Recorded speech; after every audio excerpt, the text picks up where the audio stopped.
Sébastien Roca, bonjour, bienvenue Bonjour, au studio. On est content de vous accueillir. Vous êtes le directeur du pôle association et fondation chez Cedrus Partners. Cedrus Partners, ça sonne comme une société dans le monde de l'investissement. Quel est votre métier exactement? Donc nous, chez Cedrus Partners, on est conseil en investissement financier. Donc on accompagne des associations et fondations, mais aussi des entreprises, des institutionnels et des familles pour les aider à construire des portefeuilles financiers.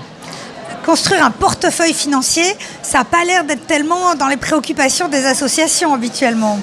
Les associations, en fait, celles qui ont des trésoreries excédentaires, importantes, ont des besoins d'investissement et on les aide à construire des portefeuilles qui répondent à la fois à des contraintes de risque, parce qu'il y a souvent une volonté de préserver le capital, des objectifs de rentabilité, parce qu'elles doivent construire des budgets avec un niveau de produits financiers et les placements leur permettent d'atteindre ces niveaux de produits financiers, mais aussi de plus en plus avoir une dimension éthique dans les investissements, car elles souhaitent donner du sens à leurs placements, déjà parce qu'il y a des demandes des administrateurs, mais aussi pour pouvoir communiquer notamment auprès des donateurs.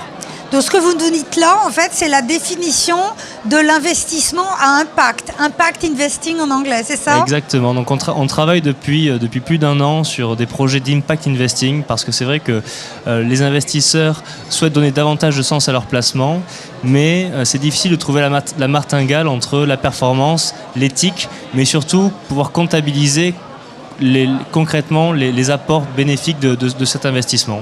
Et donc on a lancé un projet d'impact investing en immobilier qu'on a créé avec un partenaire Swiss Life après un appel d'offres.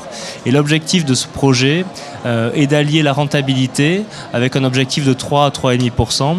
Et 20% du fonds seront destinés à acheter des immeubles de logement dans les grandes métropoles françaises et seront mis à disposition gratuitement du SAMU social pour l'Île-de-France et d'Habitat Humanisme pour la province.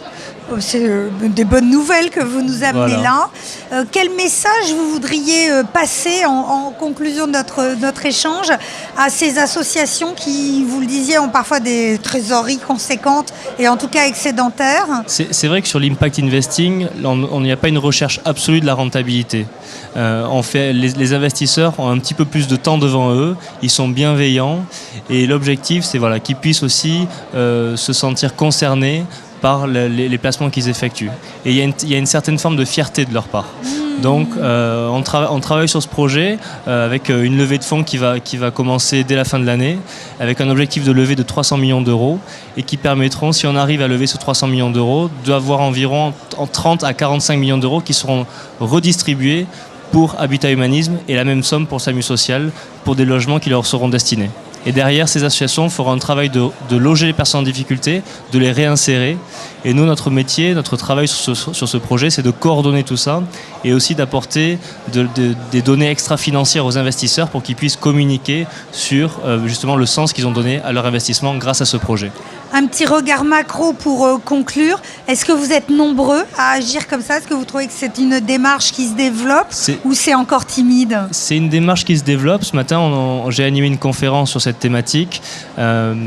C'est vrai que les fonds d'impact investing, il y en avait très peu il y a quelques années. C'est en train de se développer, plutôt sur le private equity, où des fonds d'investissement vont investir dans des entreprises de l'économie sociale et solidaire. Sur l'immobilier, c'est très novateur, c'est le premier fonds, et donc on est très fiers d'être à l'origine de ce projet. Bravo pour cette innovation. Merci Sébastien Roca. Merci beaucoup. Cedrus Partners. Au revoir.